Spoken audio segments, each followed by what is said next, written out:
games in a row healthy. I'm like, this is bad news. But then all of a sudden there was a coaching change and he said you're playing. So it's going to be fascinating what they do with the guy, because he doesn't just need to put his jersey on. He's got to play. Yeah, he's got to be a contributor. I think the upside here is tremendous, and they got to be careful how they bring him into the league, how they introduce him to this league, and how they bring him along, because you can screw this up, right? If you don't do this right, you don't put him in a position to succeed. And to O's point, we know many situations where guys have been, put in those healthy scratch situations, or languished in the minors when they thought they should have been playing in the NHL. It's a dicey prospect, considering they have so much depth at the forward position. There's no clear-cut guys that are going to make a difference. So he's got to earn a job. At the same time, you got to give him the benefit of the doubt. Yeah, and again, it's Berube's call if he plays tonight, though. Right? Yes. That's the way it goes. So you can't have it both ways. Berube wants him to play. Well, Treliving wants him to go to the minors. Well, Berube fills out the lineup card. Exactly. He got called up. It's never that clear-cut. Generally isn't, and then why is he up? I don't know. I mean, maybe it's because the Marlies haven't started yet, and Treliving wants him to start there. It could be that easy, and they're just not being open and honest about it, that they want him to start in the American League, give him 20 games down there. Later in the year, he'll be available. It's possible. But nonetheless, with or without Cowan in the lineup, the Leafs are playing tonight.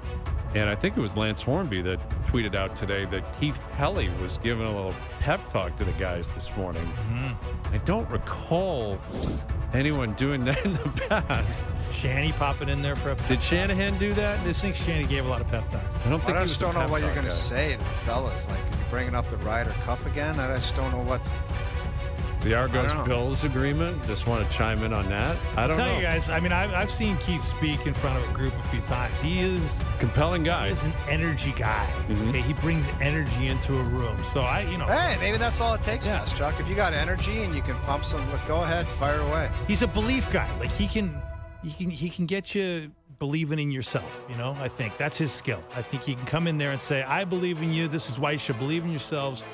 We're all behind you. We're going to give you every resource this massive organization has to give you, and we believe you can get it done. Okay. I like that idea. I'm okay with that. Now, the cynic in me, I'd ask the former athlete, if the players sit there, are they, waiting for the pep talk from the president and CEO?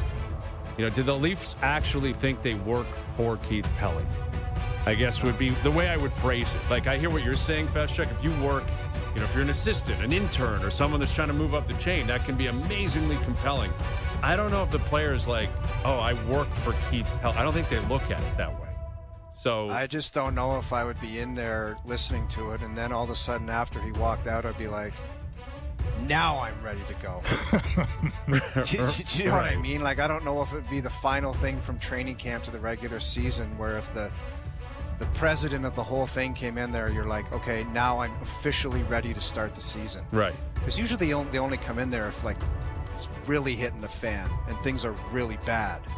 And you would know you're going to run into those guys at the Christmas party and at the charity events and all that. It's not that it's not cordial. It's that, you're stepping into their world, into the locker room, into the dressing room. But let's not forget, guys, we got an interesting dynamic now where ownership is changing, right?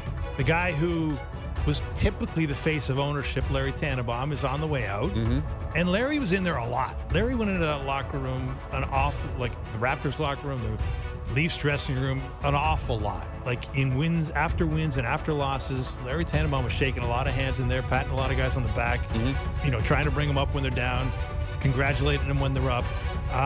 So I think Keith Pelly's trying to step into that breach, because there needs to be some bridge from the players to the owner, representing the organization as a whole, and that is Keith Pelly. That's clearly Keith right Pelly's now. job right now. Yep, and it's an important job. There's no questioning that.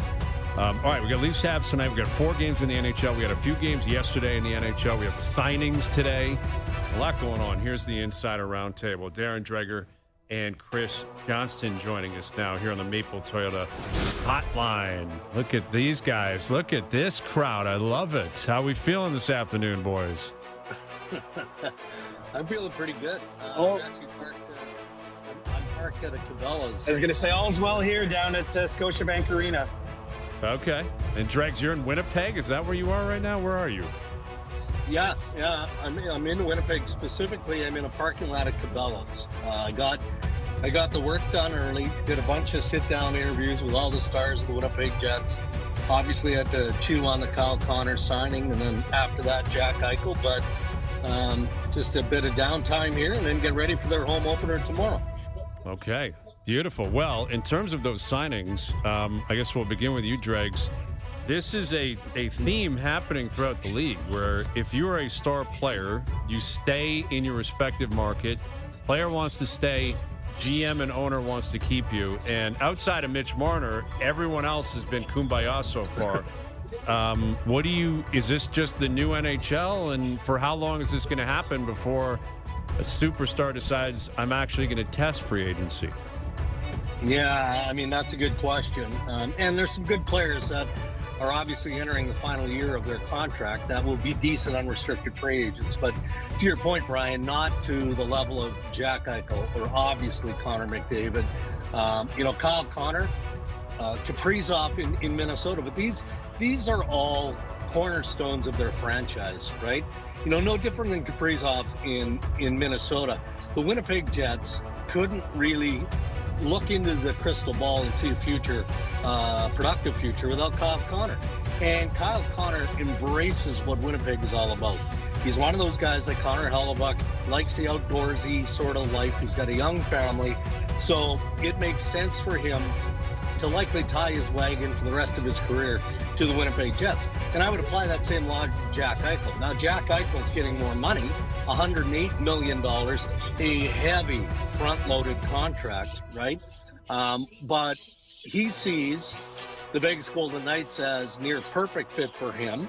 The Vegas Golden Knights see Jack Eichel as a perfect fit for them.